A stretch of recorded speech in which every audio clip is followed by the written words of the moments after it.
माता भगिनींना अजून एक विनंती आहे, नंबरचा चष्मा लागू नये, डोके दुखू नये किंवा पित्ताचा त्रास होऊ नये असं जर वाटत असेल, करंगळीच्या बाजूचं बोट घ्यायचं, आरशासमोर उभारून असं एक 30 सेकंद फक्त करायचं. असं पूर्वी बघा महिला लावायच्या, कुंकू लावायच्या.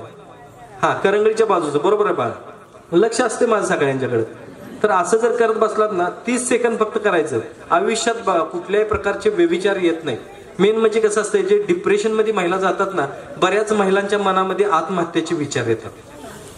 आत्महत्येचे हे विचार घालवायचे असतील, तुम्हाला स्ट्रॉंग व्हायचं असेल तर नक्की तुम्ही हे करायला चालू करा.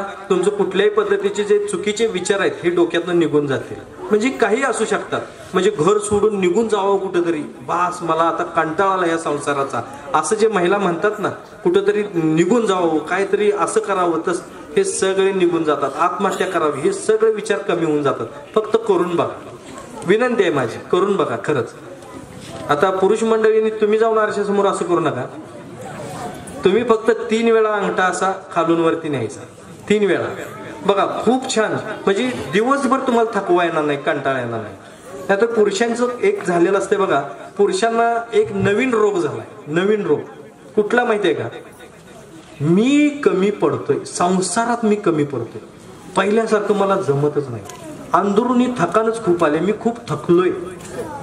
आणि ह्यातनं ना स्वतःला कमी समजायला लागतात, कमी लेखायला लागतात. आणि मी ह्याचा परिणाम मुलाबाळांवरती पण चिडचिड करणे, बायकोवरती चिडचिड करणे, घरात बायकोवरती संशय घेणे, ह्या गोष्टी व्हायला लागतात.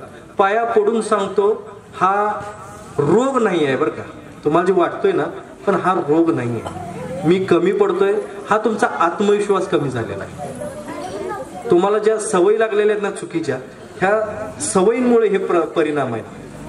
कारण मला शुगर झाली काय, मी मेलो तर काय, अरे तू मेलास तर मर, तुला काय कोण काचेच्या पेटीत ठेवत नाही. हे पुरुषांना पण वाटतंय, मी मेलो तर मागच्यांचं कसं व्हायचं. अरे राजा मेला तरी राज्य पडत नाही, तू मेल्यावर तुला वाटतंय का तुला बायको तुझं लय प्रेम करत असेल?